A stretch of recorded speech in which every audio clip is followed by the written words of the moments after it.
It had been more than 25 years since we've experienced a tornado outbreak like this in North Carolina. But the storms that plowed a destructive path through the state were only the culmination of one of the most significant three-day tornado outbreaks in U.S. history.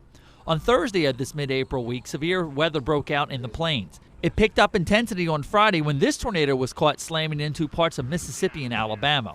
Large tornado on the ground. However, this storm system waited until it got to our state to unleash its deadliest tornadoes.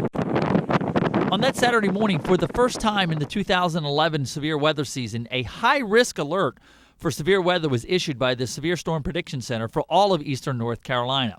By early that afternoon, a line of storms began to develop in west central North Carolina, and the first of the eventual 28 tornadoes started dropping in Salisbury.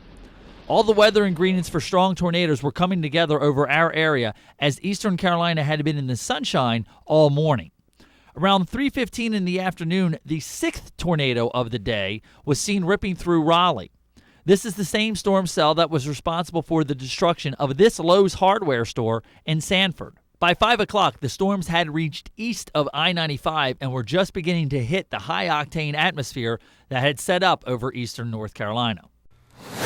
Well, as you can see by looking at the map, the tornadoes formed in three distinct line segments here. That represents three supercell thunderstorms that developed, each one spinning up multiple tornadoes as they marched from southwest to northeast across the east that day. The first long-lived tornado in our area developed just after 5 p.m. and tracked 18 miles along Route 903 from LaGrange to Farmville. It reached its strongest in Snow Hill, Greene County, where it destroyed this strip center and the neighborhood next to it, then plowed a path into Greene County middle and high schools. This same parent thunderstorm continued northeastward and spawned a 19-mile-long tornado near Esquiville around 7 p.m. It was here that half of the deaths caused by this tornado outbreak occurred, including the death of Helen White. Miss Helen was a nice, kind, loving lady. The Bertie County storm is a rarity, as a second simultaneous tornado occurred to the east of the main tornado. This other tornado developed near Coleraine and continued into Gates County. The most dangerous of the large tornadoes was the last to form.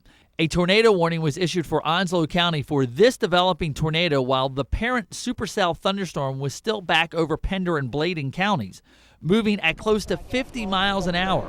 It was a particularly dangerous storm because it was touching down after dark and was headed for a densely populated area in Jacksonville. The Piney Green area just off of Camp Lejeune took the full brunt of this EF3 tornado.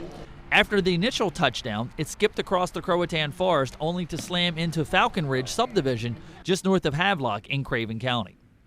All total, we saw 3 major tornadoes of EF3 strength, 2 EF2s, 3 EF1s, and 5 EF0s across eastern Carolina that caused millions of dollars in damage. I'm Storm Track 12 meteorologist Les Still.